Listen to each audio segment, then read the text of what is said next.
രേണുസുതി കൊടുത്ത പരാതിയിന്മേൽ, ബിഷപ്പ് കൊടുത്ത പരാതിയിന്മേൽ. റിയാലിറ്റി ബൈ ശാരിക ആളൊരു റിയാക്ഷൻ ബ്ലോഗറാണ്. കുറച്ച് പേർക്കെങ്കിലും അറിയാമായിരിക്കും. ഈ സൈബർ ബുള്ളിങ് ഏൽക്കുന്നവർക്ക് വേണ്ടി സംസാരിക്കുകയും നിലകൊള്ളുകയും ചെയ്യുന്ന ഒരു വ്യക്തി. അതിന്റെ ഭാഗമായി ചെറിയ ക്യാമ്പയിനൊക്കെ രൂപീകരിച്ചിട്ടുണ്ട്.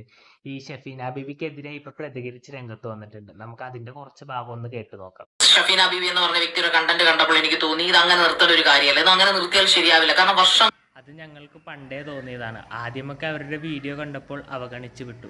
പക്ഷേ ദയാസുജിത്തിനെതിരെ ചെയ്ത മോശമായ ഒരു പരാമർശം നടത്തിയ വീഡിയോ കണ്ടപ്പോൾ സത്യം പറഞ്ഞാൽ പ്രതികരിക്കണമെന്ന് തോന്നി.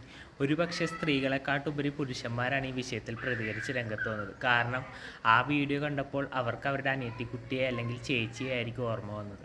എന്തായാലും ബാക്കിയും കൂടി കേട്ടു നോക്കാം. സൈബർ ബുള്ളിങ് അനുഭവിക്കുന്ന രേണുസുതി, ഒരുപാട് ട്രാൻസ്ജെൻഡേഴ്സ്, അതുക്ക് മേലെ ഒരുപാട് കുട്ടികൾ, ഒരുപാട് വീട്ടമ്മമാർ. ഇതെല്ലാം കേട്ടിട്ട് എനിക്ക് തോന്നുന്നത് ഷഫീന ബീബിനെ നമ്മൾ ഒരിക്കലും വളരാൻ അനുവദിച്ചൂല. അവരടിക്കുന്ന അതേ നാണയത്തിൽ തന്നെ മറുപടി കൊടുക്കണം. ഒരുപാട് പുരുഷന്മാർ, അങ്ങനെ എല്ലാവർക്കും വേണ്ടിയിട്ട് എന്തെങ്കിലും ചെയ്യണമെന്ന് തോന്നിയപ്പോഴാണ് നമുക്ക് ചെയ്യാവുന്ന ആയുധം എന്ന് പറയുന്നത് നമ്മുടെ വാക്കുകളാണ്. വാക്കുകൾ കൊണ്ട് പൊരുതുന്നത് തന്നെയാണ് പരാതി കൊടുക്കുന്നതിൽ നല്ലത്. കാരണം ഷഫീന ബീബിയുടെ ഓരോ വീഡിയോയിലൂടെ മറ്റുള്ളവരെ മോശമായി പറയുന്നത് വാക്കുകളിലൂടെ അല്ലേ. അപ്പോൾ അവർക്കെതിരെയും അതേ നാണയത്തിൽ തന്നെ മറുപടി കൊടുക്കണം എന്നാണ് എൻ്റെ അഭിപ്രായം. ഈ ഷഫീന ബീബി ദയാസുജിത്തിനെതിരെ ചെയ്ത വീഡിയോ ഇട്ടപ്പോൾ ഞാൻ അവരുടെ കമന്റ് ബോക്സ് പോയി ശ്രദ്ധിച്ചു. പൂരാ തെറിവിളിയാണ്. പിന്നെ അവർ ആ വിഷയത്തിനെ ന്യായീകരിച്ച് മെഴുകാനായി മറ്റൊരു വീഡിയോയുമായി വന്നു. അതിലും തെറിവിളിയോട് തെറിവിളി.